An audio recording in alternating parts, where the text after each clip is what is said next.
berhubung lagi dengan Bapa. Kita pisah dengan Bapa. Harusnya mau atau kebinasaan yang kita terima. Tapi oleh kasih karunia Tuhan, Yohanes 3 ayat 16 katakan, karena begitu besar kasih Allah akan dunia ini, sehingga ia telah mengaruniakan anaknya yang tunggal, supaya orang yang percaya kepadanya tidak binasa, melainkan beroleh hidup yang kekal. Shalom saudara-saudara, berjumpa kembali bersama dengan saya Pendeta Rio Pasaribu.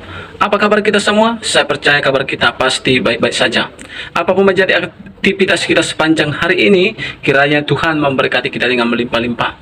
Saudara, pada hari ini saya membagikan bagi kita video cuplikan bagaimana detik-detik ya seorang anak kecil yang berumur ya kira-kira kurang lebih 6 tahun yang berani menyuarakan bahwa Yesus adalah Tuhan, Yesus adalah juru selamat, bahwa Yesus adalah hidup yang kekal.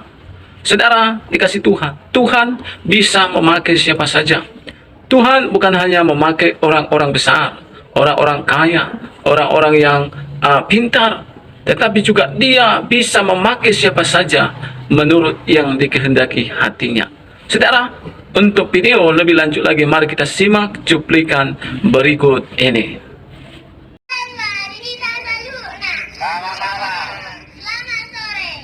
Selamat sore. Pada saat yang berbahagia ini, kita patut berterima kasih kepada Tuhan Yang Maha Esa karena kita bisa berjumpa dalam keadaan sehat dan bersukacita untuk memuji dan memuliakan nama Tuhan, khususnya dalam acara cerita.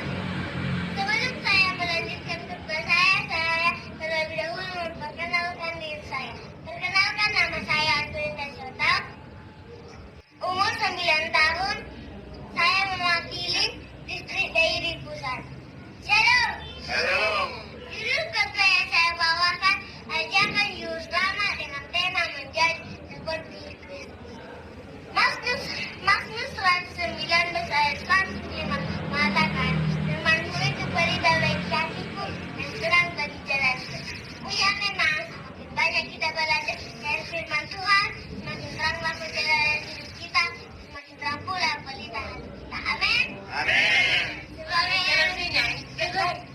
orang Kristen yang benar, belajar dari firman Tuhan, tentu pilihannya untuk mendapat kerajaan surga yang kekal. Benarkah itu Bapak Ibu, Opung sekalian? Benar. Bagaimana kita melewati surga yang kekal? Matius 9 dan ayat 14 mengatakan, Yesus berkata, sesungguhnya barang siapa tidak menyambut anak kecil, ia tidak akan masuk ke dalamnya. Supaya kita masuk ke dalamnya, mari kita menyembah anak kecil. Siapakah orang-orang itu? Kita jawab dan kita masuk. Dan siapa anak kecil itu? Tentu di dalam Tuhan kita semua anak-anak. Padahal anak-anak saya apa itu kesulitan oleh rekor jujur dan kodoh yang ada dan masih pak mau pengen ada dan mang meri puhol dan hewan. Oh, dari dapat jajan dulu dan dikatakan apa ya ada mainkan surat Markus 10 ayat 15 berkata, Yesus berkata, sungguhnya barang siapa tidak menyambut seperti anak kecil, dia tidak akan masuk ke dalamnya.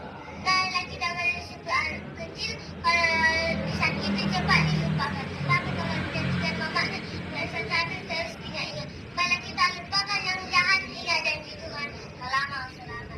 Siapa yang hadir pada hari Sabat ini yang menjadi Yesus Kristus? Tunjuk tangan. Tunjuk tangan. Terima kasih. Bagaimana? Oleh karena itu, yang pertama, senang berdoa.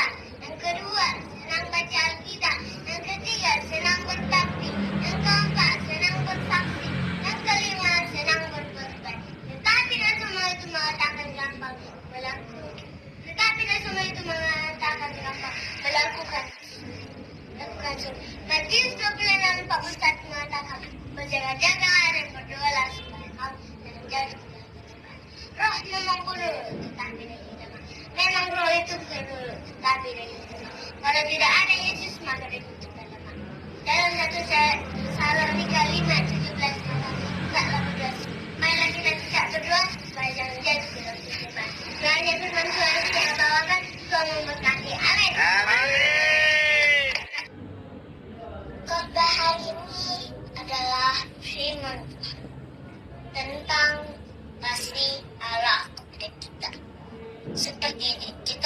rezeki dikasih. Bukan yang secara langsung. Tuhan mau lihat hati kita baik atau keras. Kita sombong atau enggak. Ngerti?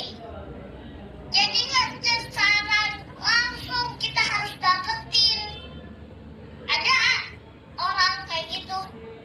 Dia kesel. Dia mau balas dendam. Gimana? Akhirnya dia tahu sendiri. Akhirnya dia berdoa sama Tuhan. Betul-betul sungguh-sungguh dia dapetin rezeki. Pas paginya dia lemari gak ada baju sama sekali. Adanya uang miliaran.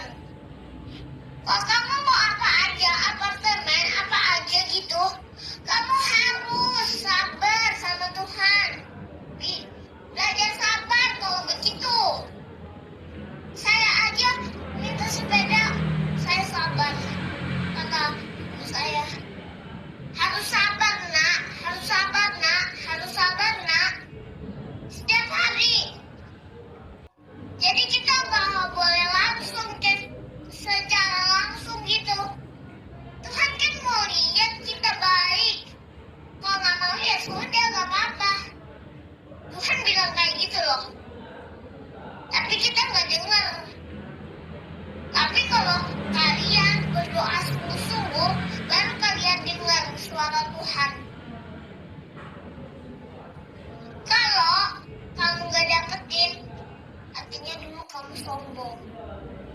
Kamu keras kepala. Kamu nggak bisa dibilangin. Terus kamu harus berdoa sungguh-sungguh biar dapat apartemen atau uang atau segala macam yang kalian mau. Jadi harus sabar, nggak langsung kayak gitu. Kan Tuhan juga mau lihat. Gak boleh langsung. Namanya gak sabaran. Kita harus belajar sabar. Kita gak boleh secara langsung dapetin. Gak boleh kayak gitu. Itu namanya gak sabaran, kata ibu saya. Kamu tuh harus sabar. Sabar, doa terus. Supaya saudaraku yang dikasihi oleh Tuhan, tentunya di antara saudara pernah yang namanya bepergian. Saat bepergian kadang melewati yang namanya jembatan. Tapi jembatan itu mungkin ada yang rusak. Nah, apa yang kita lakukan? Tentunya kita tidak akan sampai di tujuan kalau kita harus melewati jembatan itu rusak. Saudara, pada awalnya Bapak merancangkan setiap kita dalam perjalanan ini indah. Perjalanan ini supaya sampai di tujuan dengan baik. Tapi kenyataannya oleh karena dosa dan pelanggaran manusia, jembatan itu rusak. Jembatan itu hancur karena pelanggaran dan dosa manusia. Dan kita tidak bisa terhubung lagi dengan Bapa. Kita pisah dengan Bapa. Harusnya mau atau kebinasaan yang kita terima. Tapi oleh kasih karunia Tuhan, Yohanes 3 ayat 16 katakan, karena begitu besar kasih Allah akan dunia ini, sehingga ia telah mengaruniakan anaknya yang tunggal, supaya orang yang percaya kepadanya tidak binasa, melainkan beroleh hidup yang kekal. Sebentar lagi kita memperingati Paskah, mengingatkan kita semua, Bapa tidak ingin hubungan kita rusak. Akhirnya Bapa mengirim putranya yang tunggal, yang bernama Yesus, menjadi jembatan, menjadi perantara kita, supaya terhubung lagi hubungan kita, dan kita bisa sampai kepada tujuan, yaitu rencana Tuhan yang indah, keselamatan yang kekal.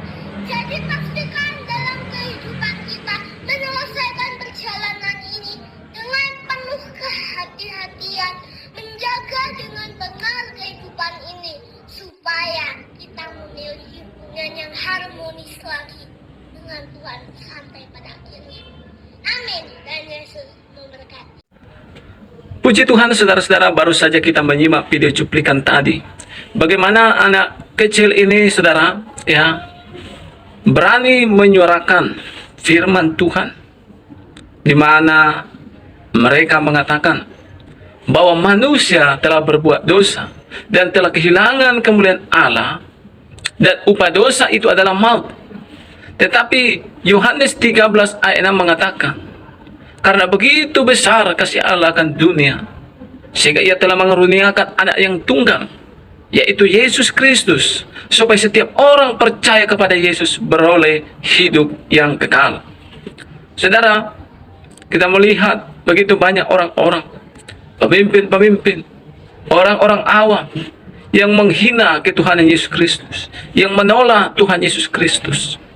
Mereka berpikir bahwa mereka bisa sampai ke surga tanpa Yesus.